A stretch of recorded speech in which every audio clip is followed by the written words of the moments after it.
வணக்கம் என் தமிழ் உறவுகளே. இன்று இந்த பதிவில் நம்ம என்ன பார்க்க போறோம்னு பார்த்தீங்கன்னா, மரங்கள் கல்லான அதிசயத்தை கேள்விப்பட்டிருக்கீங்களா? பார்த்துருக்கீங்களா? இந்த பதிவில் பார்க்கலாம் வாங்க. விழுப்புரம் மாவட்டம் திண்டிவனத்திலிருந்து பாண்டிச்சேரி செல்லும் வழியில் திருவக்கரை என்ற ஊரில் தான் இந்த தேசிய கல்மர பூங்கா இருக்கு. இந்த பூங்காவில் தான் 2 கோடி வருடத்திற்கு முந்தைய மரங்கள் தற்பொழுது கல்லாக மாறியிருக்கு. இப்ப நம்ம பார்த்துக்கிட்டு இருக்க மரங்கள் எல்லாமே கல் மரங்கள் தான். பார்க்கறதுக்கு மரங்கள் போலவே இருக்கும். நம்ம தட்டி பார்த்தோம் அப்படின்னா கல்லு மாதிரியே இருக்கும். இங்குள்ள மரங்கள் எல்லாமே 2 கோடி ஆண்டுகளாக நம் வரலாற்றை சுமந்து காட்சியளிக்கிறது. இங்குள்ள ஆலமரம் 300 வருட காலம் ஆகும். இந்த பூங்கா 247 ஏக்கர் பரப்பளவில் இருக்கு. 200க்கும் மேற்பட்ட கல் மரங்கள் இங்க இருக்கு. புன்னை மரம், ஆலமரம், புளிய மரம், கண்டாச்சி மரங்கள் போன்ற பல மரங்கள் இங்க இருக்கு. இந்த மரங்கள்லாம் கல் மரங்கள் என யார் கண்டுபிடிச்சாங்கன்னு பார்த்தீங்கன்னா 1781ல எம் சோனரெட் என்ற ஐரோப்பிய அறிஞர் இங்க சுற்றுலா பயணம் வந்திருக்காரு. வந்த பொழுது இங்குள்ள மரங்கள் வித்தியாசமா இருக்கிறத பார்த்து ஆய்வு செய்திருக்காரு. அப்பொழுதுதான் இது கல் மரங்கள் என கண்டுபிடிச்சிருக்காரு. அவருக்கு பின்பு GSI அதிகாரிகளும் ஆய்வு செய்து இவை கல் மரங்கள் என உறுதி செய்திருக்காங்க.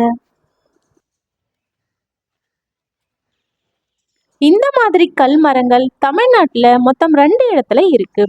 ஒன்று இப்ப நம்ம பார்த்துக்கிட்டு இருக்கிற திருவக்கரை தேசிய கல்மர பூங்கா, இன்னொன்று பெரம்பலூர் மாவட்டத்துல சாத்தனூர் பகுதியில இருக்கு.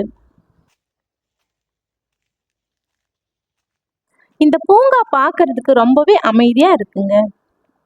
இயற்கையான சூழல்ல ஒரு காட்டுக்குள்ள போகிற மாதிரி ஒரு அழகான உணர்வு ஏற்படுது. இந்த பூங்காக்கு நீங்க வரணும்னா காலையில 9 மணில இருந்து மாலை 6 மணிக்குள்ள எப்பொழுது வேணும்னாலும் வரலாம். ஞாயிற்றுக்கிழமைகளை கூட வரலாம். இங்குள்ள மரங்கள் எல்லாமே கல்லாக மாறி இருந்தாலும் பார்க்கறதுக்கு மரங்கள் அப்படியே இருக்குங்க. பார்க்கறதுக்கு மரங்கள் மாதிரியே தான் இருக்கும். நம்ம பக்கத்துல போயிட்டு தட்டி பார்த்தோம் அப்படின்னா கல்லு மாதிரியே இருக்கும் பாருங்க. மரக்கட்டைகள் மாதிரி தான் இருக்கும். ஆனா நம்ம தட்டி பார்த்தோம்னா கல்லு மாதிரி இருக்கும். உண்மையாகவே இந்த பூங்காக்குள்ள இருக்கும் பொழுது காட்டுக்குள்ள இருக்கிற மாதிரி ஒரு உணர்வு தாங்க ஏற்படுது.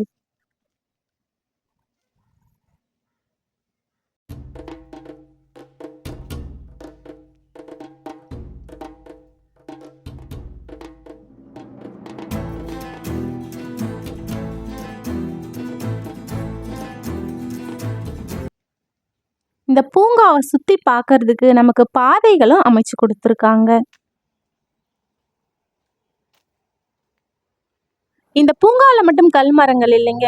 இங்க இருந்து ஒரு 1.5 கிலோமீட்டர் தூரம் போனா அப்படின்னா ஒரு பெரிய ஓடையும் இருக்கு.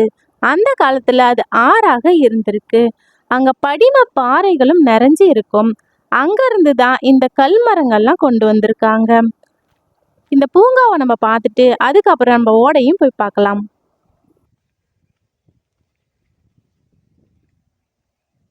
இங்க பாருங்க, ஒரு பெரிய பாறை மாதிரி இருக்குல்ல, ஆனா இது மரம் தாங்க. பார்க்கறதுக்கு ஒரு பெரிய கல்லு மாதிரி இருக்கு.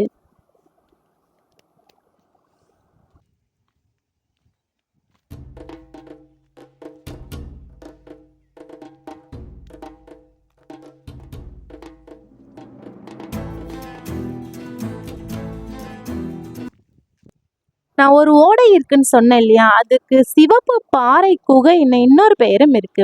அங்க இருக்கிற மாதிரியே மணல்கள்லாம் எங்கேயும் சிவப்பாவே இருக்கு பாருங்க.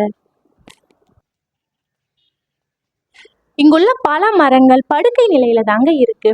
பக்கத்துல ஒரு ஓடை இருக்குன்னு சொன்னேன் இல்லையா, அப்போ ஒரு பேரிடரின் பொழுது அந்த ஆற்றின் மூலமா மரங்கள் எல்லாமே அடித்து வரப்பட்டு மண்ணில் சேர்ந்து அப்படி கல் மரங்களா மாறிடுச்சு அப்படின்ட்டு வரலாற்று அறிஞர்கள் கூறுகின்றனர். ஒரு சில மரங்களை மட்டும் காட்சிப்படுத்துறதுக்காக முன்னாடி நிக்க வச்சிருக்காங்க. அதை பற்றி விளக்கமா நம்ம பின்னாடி பார்க்கலாம்.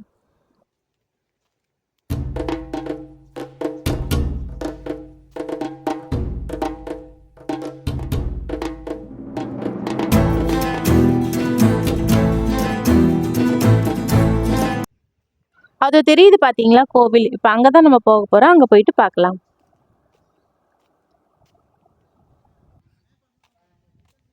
இந்த பாதை வழியாக தான் நம்ம அந்த கோவிலுக்கு போகணும். அது தெரியுது பாருங்க.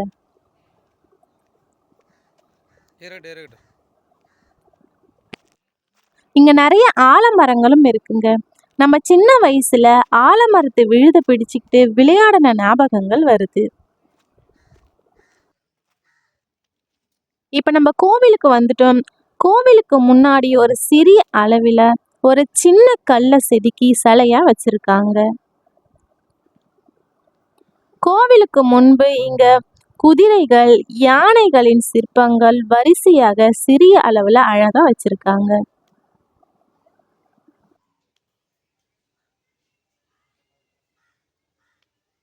இப்ப நம்ம உள்ள போயிட்டு சாமியை தரிசனம் பண்ணிட்டு அதுக்கப்புறம் பார்க்கலாம்.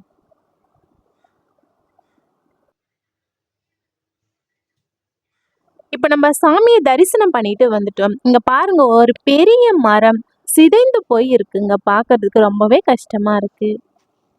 மரத்தின் அடிப்பகுதியும் லைட்டா சிதைஞ்சு போய் தான் இருக்கு.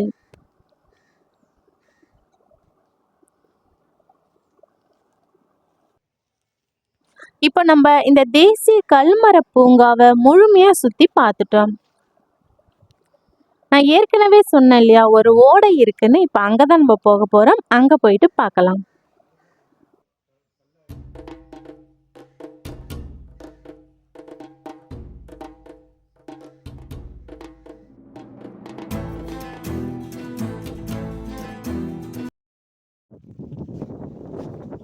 இதுதாங்க நான் சொன்ன ஓடை.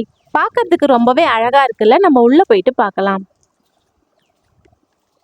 இதற்கு சிவப்பு பாறை குகை என இன்னொரு பெயரும் இருக்கு. மரங்கள் மட்டும் இங்க கல்லால, இங்க இருக்க மண்ணு கூட கல்லாதான் மாறி இருக்கு. இப்ப இந்த இடம் ஓடை மாதிரி இருக்கு. ஆனா 2 கோடி ஆண்டுக்கு முன்பு இந்த இடம் ஆறாக இருந்திருக்கு. இயற்கை பேரிடரின் பொழுது இங்குள்ள மரங்கள் எல்லாமே அடிச்சுக்கிட்டு இந்த ஆத்தின் மூலமா வந்து இங்க தங்கி இருக்கு. அந்த மரத்தின் மீது ஆற்றில் அடித்து வரும் கூழாங்கற்கள், கற்கள், ஆற்று மணல்கள் எல்லாமே மரத்தின் மீது படிந்து படிமமா ஆகிடுச்சு. அதுக்கப்புறம் அந்த மரத்துல இருக்கிற செல் சுவர்கள், மரத்துகள்கள் எல்லாமே அகற்றப்பட்டு சிலிக்கா சேர்ந்து மரக்கற்களாக ஆகிவிட்டது அப்படின்ட்டு புவியியல் அறிஞர்கள் ஆய்வு செய்து சொல்லியிருக்காங்க.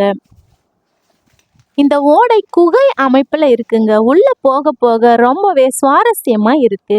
மழை நீர்கள் எல்லாமே தேங்கி இருக்கு. மேல இருந்து பார்க்கும் பொழுது பூமி 2ஆ பிளந்து விரிசல் ஏற்பட்ட மாதிரி இருக்கு.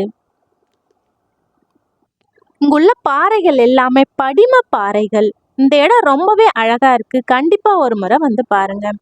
திருவக்கரை ஊர் மத்தியிலேயே தேசிய கல்மர பூங்கா இருக்கு.